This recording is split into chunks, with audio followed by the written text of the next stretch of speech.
morning, fellow students. Salve a tutti. Hello, good morning, ladies and gentlemen. Good morning, everyone.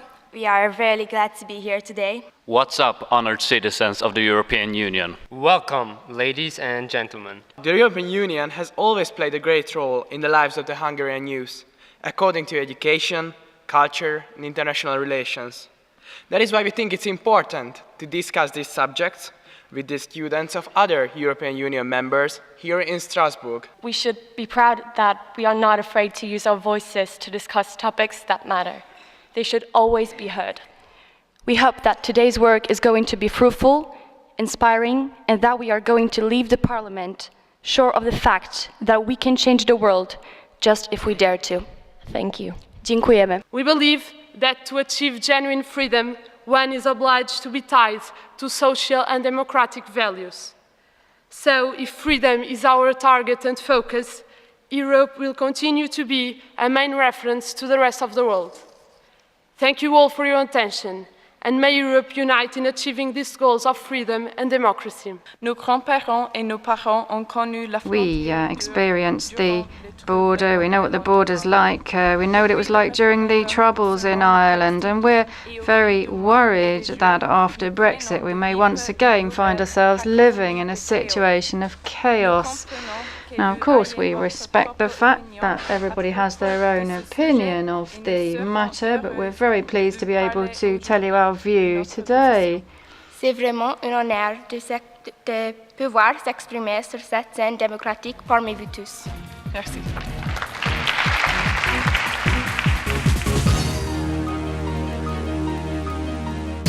Good morning to all of you. My name is Dimitrios Papadimoulis. I come from Greece.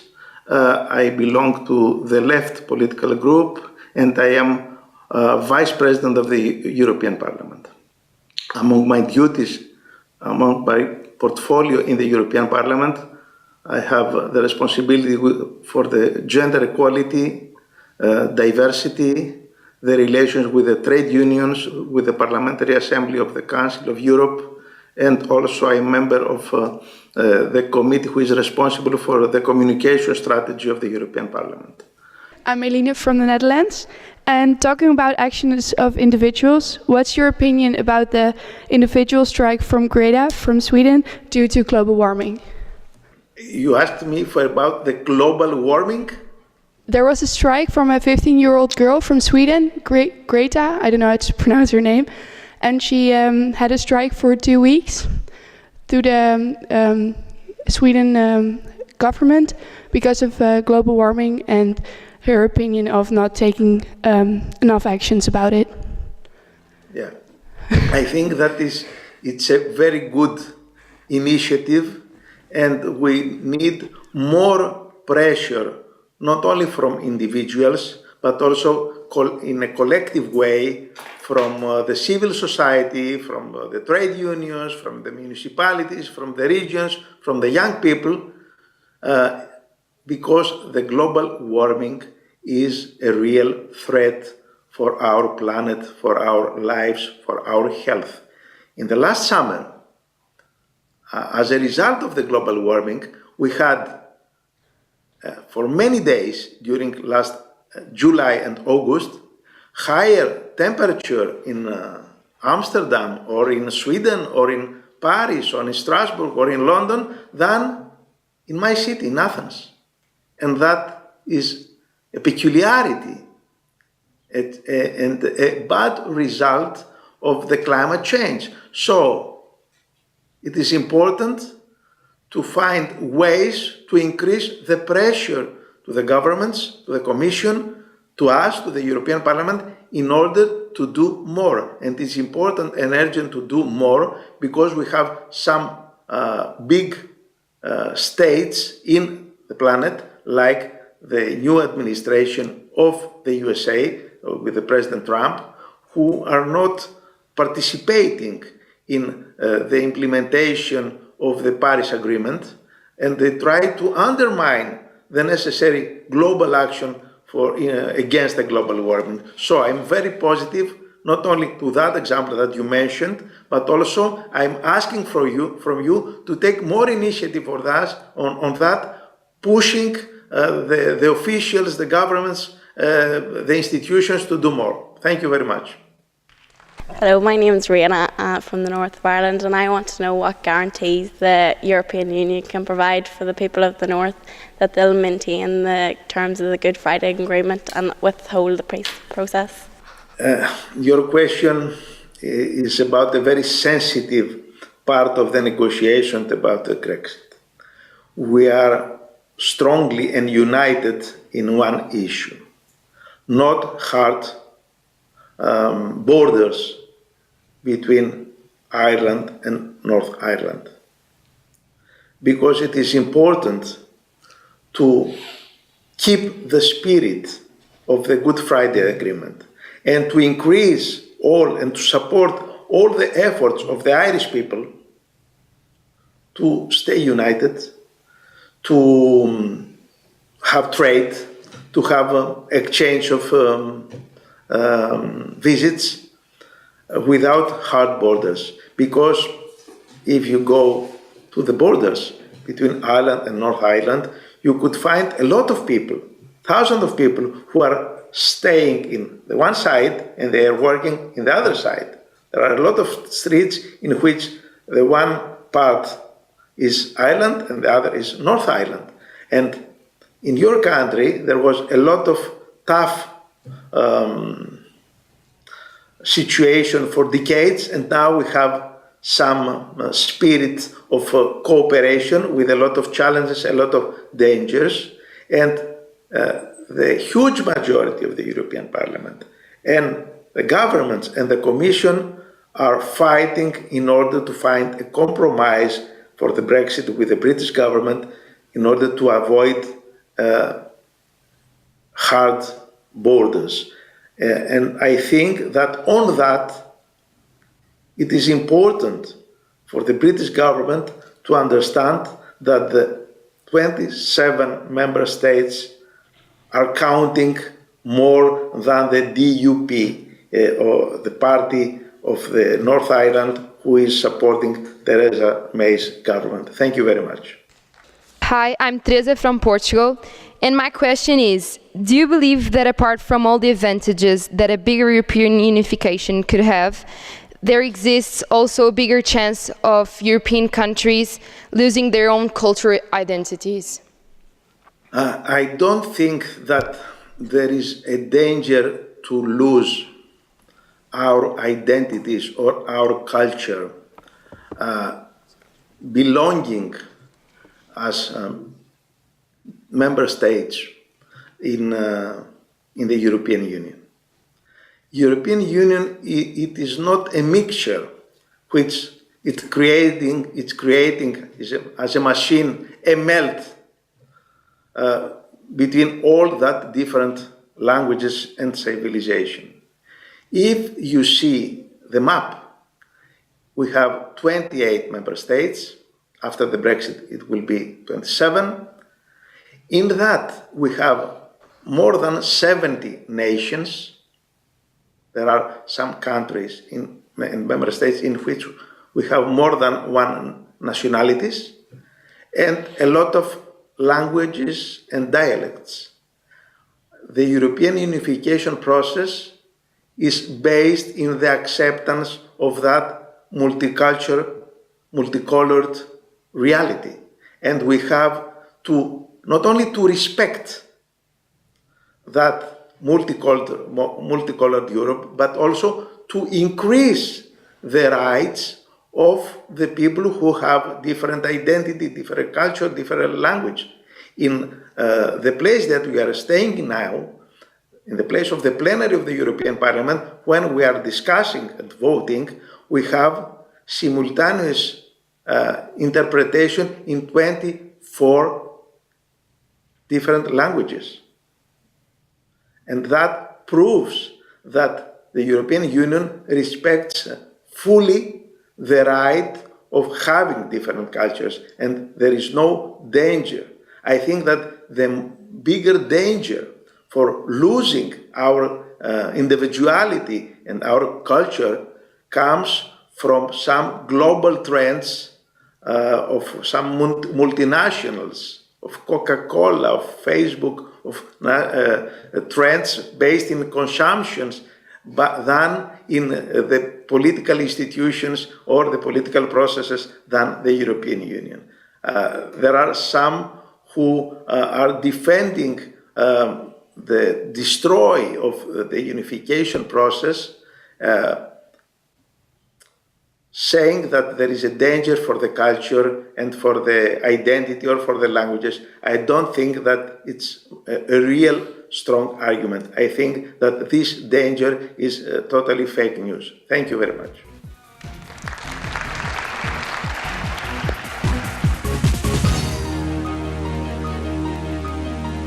So we propose that the EU promote the new EU eco-label more, and as well as this, we should introduce a 10-year bonus. So for those of you who don't know, there's currently an award that eco-friendly products are given by the EU, the eco-label, and we think that as well as this, we should reward these companies who have gained this award by reducing their tax that they have to pay every 10 years if they continue to be sustainable.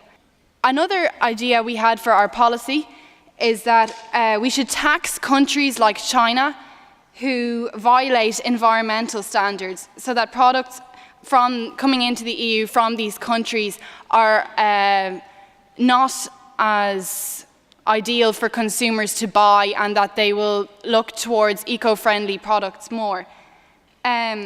We believe that further investment into research of product production is absolutely necessary if we want to become an eco-friendly society, because when we look at e-cars and solar panels, we think that these ideas are great because they reduce our carbon emissions, but actually in the manufacturing of these products, we are releasing huge amounts of CO2, and this needs to be further investigated. So we believe that an alternative solution to this would be to introduce a rent-a-car initiative in highly populated cities. So basically what would happen in this model is that within these cities, we would have a car company funded by the EU of e-cars, where people who were just in the city for the day or only need the car for a limited amount of time may rent it for that time and do not have to keep buying new cars and producing more CO2. In the first proposal, we narrowed it down to the when there's a terrorist attack happening, and it goes, it is okay to restrict the privacy for a short period of time in a country where the attack is happening, to secure the safety of the people who live there.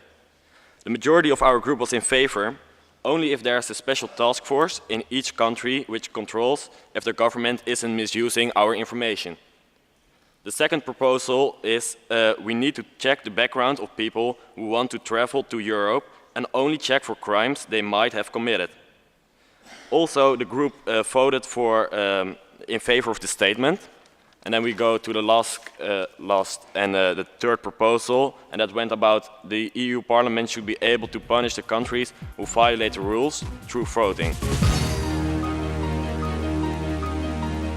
We would like to make museums more accessible, especially for minors, by having them partially subsidized by the EU. This will lower the ticket price and will enable more people to visit the museums and learn about their own culture and other cultures.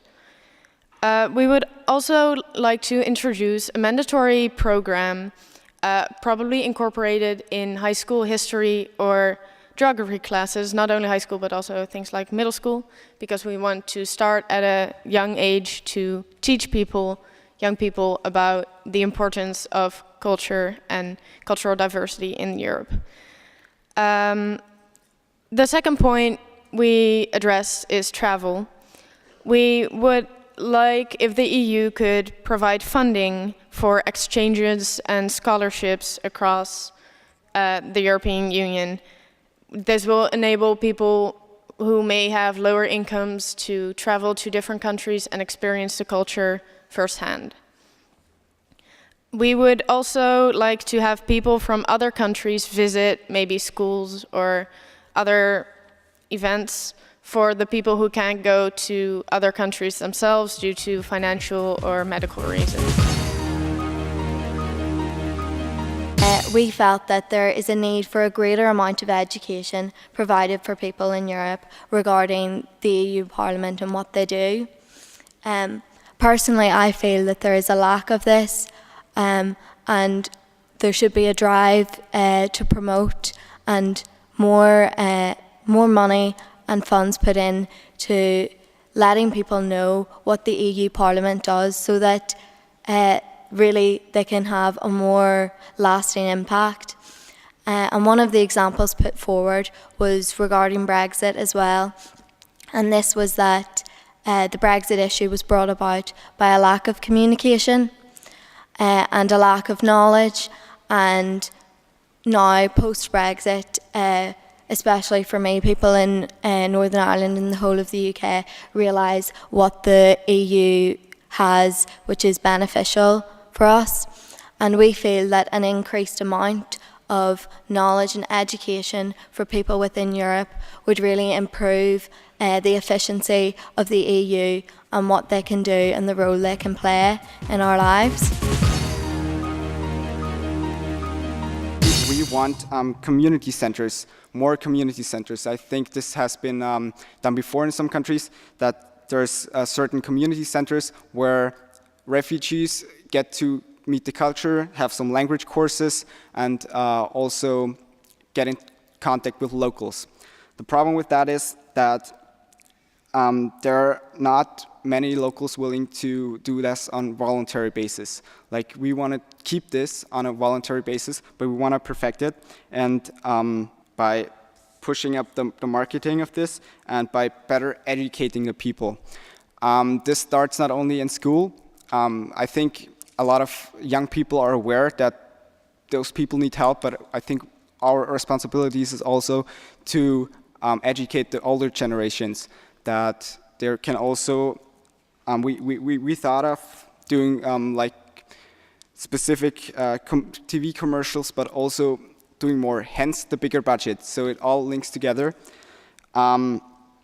Yes, and that they can be in a not community where they are by themselves, but also with locals. So we are relying on locals at this point. Yes, and we also need to tell those people why this is happening. Why are those people fleeing? Why do they need help?